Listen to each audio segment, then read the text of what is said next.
Hey guys, welcome back to the channel. It's Simranjeet Mann here, and if you know me and what I do, I usually make videos about law, careers, personal development and vlogging my journey to becoming a solicitor and beyond. However, recently I've created a new series on YouTube where I talk about current affairs. I simplify and break down what's actually happened and also provide information on how you can help. And today's video is going to be all about what's happening in China in respect of the Uyghur Muslims. And apologies if I've got that pronunciation wrong. I searched it up on Google. That's how they said they pronounce it. And this issue is hopefully one that you have heard of before. And if not, I'll explain it all right now. And before I start about the background of the situation, I think the one thing that really saddens me about the situation and what's happening and makes me feel very disappointed is that it's a big lesson of the fact that we haven't actually learnt from history. That's what it tells me, essentially.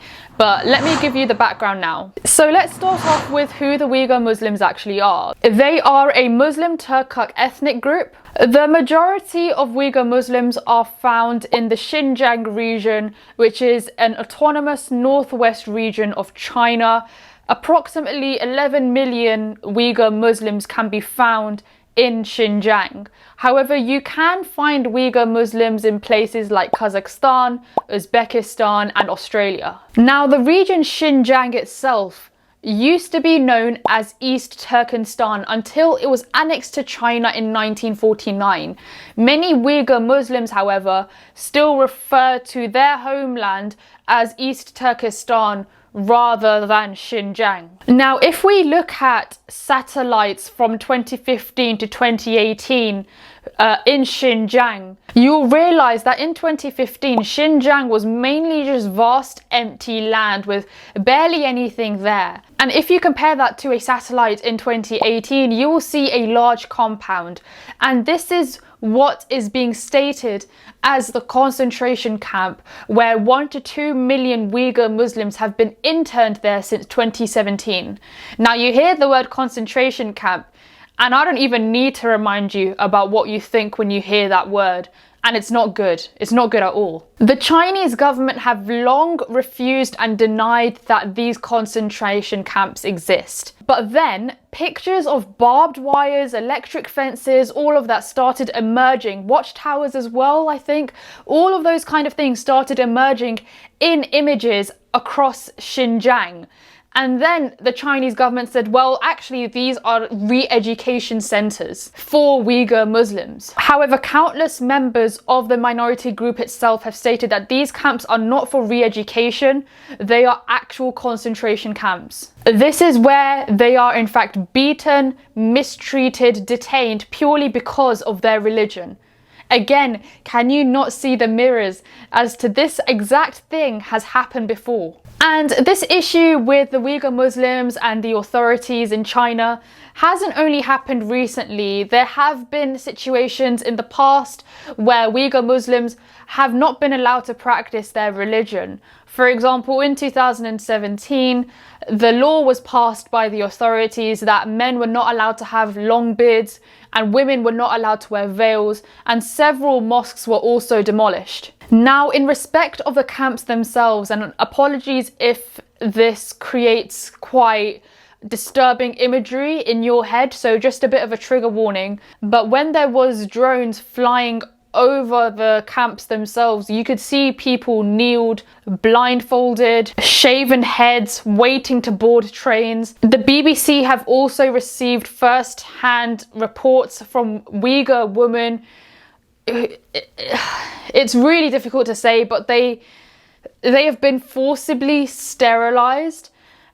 There's been accounts of rape, forceful marriage to men outside of their religion, children separated from their parents so they grow up not knowing about the religion that they were brought into. In these camps as well, Chinese authorities have made these people eat pork. Of course, you know, Muslims don't eat pork as part of their religion. And yeah, I mean, it's just a serious human rights issue that's going on here. Now, why are the Uyghur Muslims being targeted? So China states that Uyghur Muslims hold extremist views because there have been several attacks that happened and Uyghur Muslim radicals have claimed responsibility for that.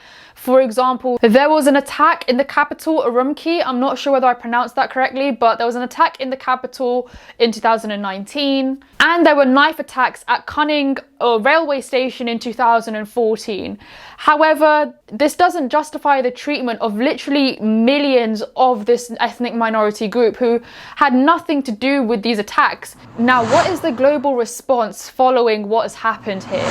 So in July 2019, 22 countries, these were mainly European countries, the US wasn't involved in this letter, but 22 countries signed a letter to the UN Council stating that China was committing grave human rights atrocities and basically really condemning what had been happening to the Uyghur Muslims. However, a couple of days later, I think it was around 4 days later, 37 countries, including the leaders of Saudi Arabia, Qatar, and Egypt, so those are mainly Muslim majority countries, they signed a letter defending China and stating that they were actually upholding human rights. So there is a huge contradiction here. A couple of months later, in September 2019, the US condemned China at the UN General Conference. And 30 further countries condemned the use of the concentration camps. In July 2020, the UK warned China about possible sanctions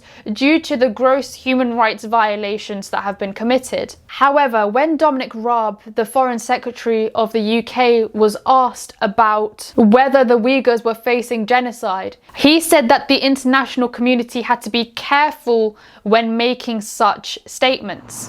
Now, why should we care about this issue? I mean, if I haven't already made it clear enough, we should be learning from history about what's happening here. Aren't we sensing a little bit of deja vu? And we all know how that previous situation, grave human rights atrocity, turned out, and why in hell would we ever want the same thing to ever happen again? And other than the gross human rights violations, the plight of the Uyghur Muslims is actually a lot closer to home than you think.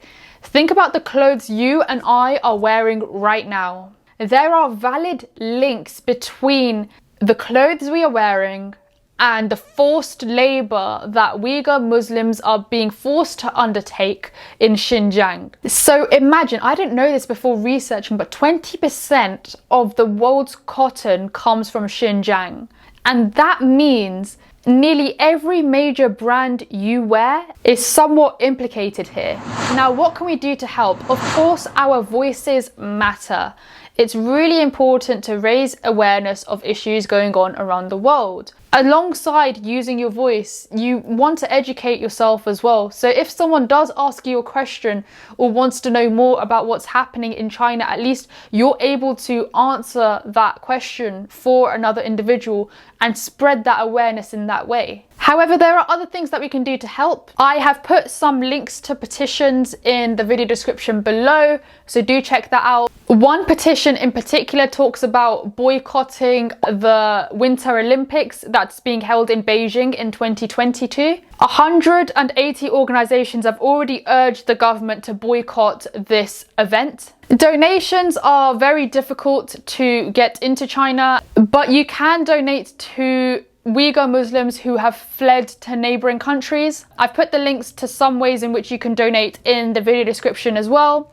Another really important thing that we can do to help is Amnesty have got a sample letter template for you to use, and you can use this template to write a letter, send it to your local MP and to put pressure on them to start taking action. Again, the link to this is in the video description below. And lastly, in respect of what I was talking about with fast fashion and the cotton supply chain, we can put pressure on fashion brands to sign up to a coalition that removes Uyghur forced labour from the supply chain. You can contact brands via email. You can also directly at the fashion brand on Twitter and use hashtag #WhoMadeMyClothes, and therefore in that tweet ask them exactly that, who made my clothes. I hope this video has been useful today. It's a really important issue, and frankly enough it's just not on if I'm honest with you. Thank you so much for watching. See you all in the next video.